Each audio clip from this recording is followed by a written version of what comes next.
یہ وضو کا طریقہ سن لیں ذرا ایک دفعہ.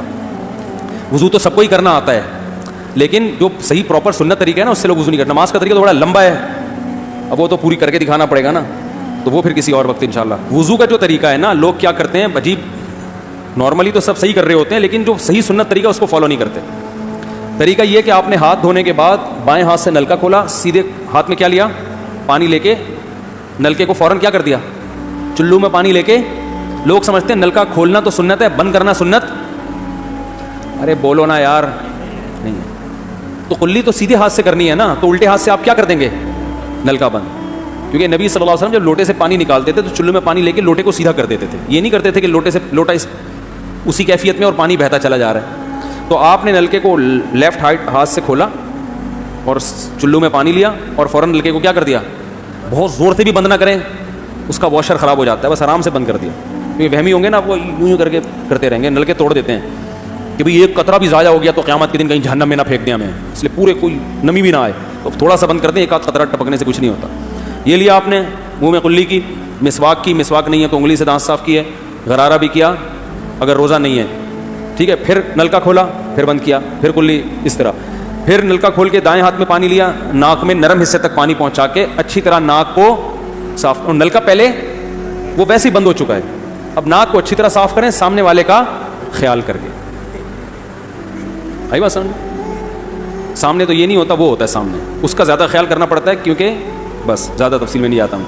تو چھوٹی انگلی سے اچھی طرح ناک کو صاف کیا, اس کی رطوبتیں نکالی, ٹھیک ہے.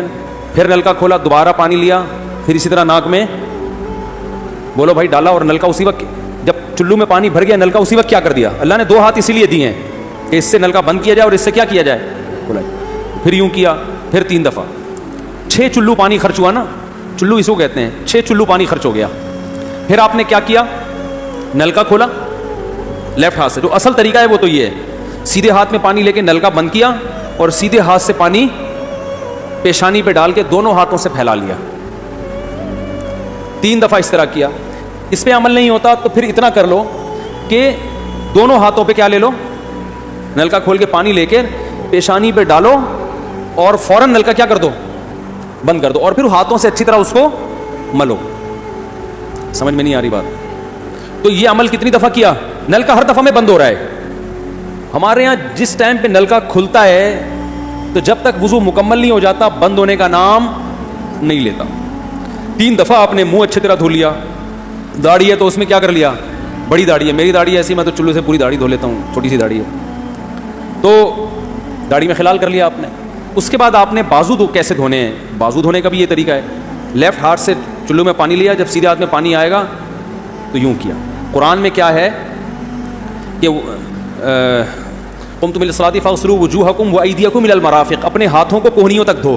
پتہ ہے دھونے کا عمل ہاتھ سے شروع ہوگا, ختم کہاں ہوگا, پانی یوں نہیں بہانا, اس طرح بہانا ہے پانی, یہاں سے یوں جائے. اور اس میں فائدہ یہ ہوتا ہے کہ بالوں کا جو رخ ہے نا نیچے کی طرف ہوتا ہے, جب پانی اپوزٹ سائڈ میں جاتا ہے تو اسکن اچھی طرح گیلی ہو جاتی ہے, سمجھ رہے ہو. تو آپ نے یوں لیا اور ہاتھ سے اچھی طرح ملا اس کو. ملنے پہ زیادہ زور لگانا ہے, ہم پانی پہ زیادہ زور لگا رہے ہوتے ہیں.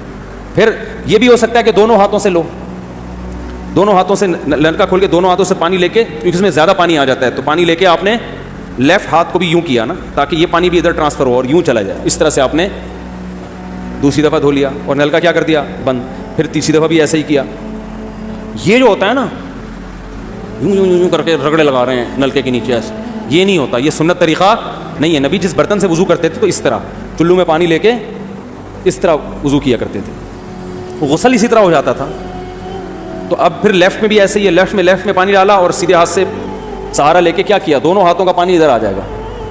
1 دفعہ دھل گیا, اچھی طرح مسئلے کونیوں تک پہنچ جاتا ہے, اور پریکٹس کے بعد تو بہت اچھا ہو جاتا ہے. اس کے بعد آپ نے کیا کیا, سر کے بالوں کا مسا. سر کے بالوں میں جو یہ ہے یہ طریقہ کچھ بھی نہیں ہے, کہیں بھی ثابت نہیں ہے. سیدھا آپ نے ہاتھ گیلے کیے, پیچھے لے گئے. ایک حدیث میں صرف یہاں تک آتا ہے, ایک حدیث میں واپس لانا بھی. تو دونوں طریقے ہیں مسا کے, صرف پیچھے لے جاؤ یا پیچھے لے جا کے پورے سر پہ ایسے ہاتھ پھیر لیا, کیا ہو گیا سر کا مسا. پھر انگلیوں کا, کانوں کا, الاذنان من الراس, حدیث میں آتا ہے کان کس میں سے ہیں, سر میں سے. کیا مطلب, اس کے لیے نیا پانی لینے کی ضرورت نہیں ہے. کان کا مسا کیا اور کانوں کی لو کا مسا کیا. گردن کا مسا بہت اختلاف ہے اس میں, احناف کے ہاں سنت احناف بھی نہیں کہتے، افضل ہے، بہتر ہے.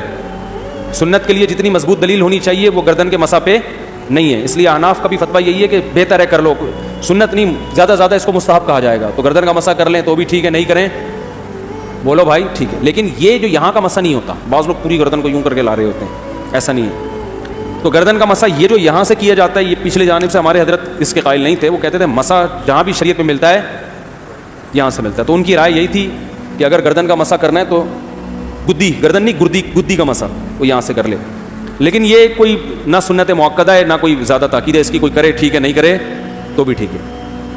تو اس کے بعد اس لیے کہ بہت سے لوگ اس کے قائل نہیں ہیں تو ان سے بحث نہ کریں، ٹھیک ہے نا. بہت سے لوگ نہیں کرتے گردن کا مسح، بہت سے علماء فقہا اس کے قائل نہیں ہیں. اس کے بعد آپ نے پاؤں دھونا ہے. تو پاؤں میں بھی یہ کہ قرآن نے کیا کہا، الی الکعبین، انگلیوں سے شروع ہوگا اور ٹخنوں تک پانی جائے گا. تو انگلیاں رکھیں نلکے کے نیچے اور لیفٹ ہاتھ سے اس کو اچھی طرح کیا کریں، دھوئیں اور انگلیوں کا خلال بھی کریں. بہت چند سیکنڈ میں ہو جاتا ہے یہ کام. اور پھر نلکا بند کر دیں. پھر دوسرا پاؤں سیدھے ہاتھ سے نلکا کھولا، سیدھا ہاتھ نلکے پہ رکھیں اور الٹے ہاتھ سے پاؤں دھوتے رہیں جیسے ہی دھل جائے. تو میرا خیال ہے ایک مگا پانی بمشکل استعمال ہوتا ہے، ایک مگا جو ہوتا ہے نا نہانے والا. لیکن آج اگر جو لوگ وضو کر رہے ہیں نا، ان کا پانی اگر آپ دیکھ لو تو بالٹیوں کی بالٹیاں خرچ کر رہے ہوتے ہیں. اور معذرت کے ساتھ کم بختوں کا وضو پھر بھی نہیں ہوتا، پھر بھی ان کو شک ہوتا ہے کہیں کوئی جگہ خشک نہ رہ گئی. تو وہمی نہ بنے، اس طریقے سے وضو کریں، یہ سنت طریقہ ہے. اور قرآن میں بیان بھی یہی کیا کہ یہاں سے شروع کرو یہاں تک لے کے جاؤ. کافی ہو گیا میرا خیال ہے. اللہ تعالیٰ سمجھنے کی، عمل کرنے کی توفیق عطا فرمائے.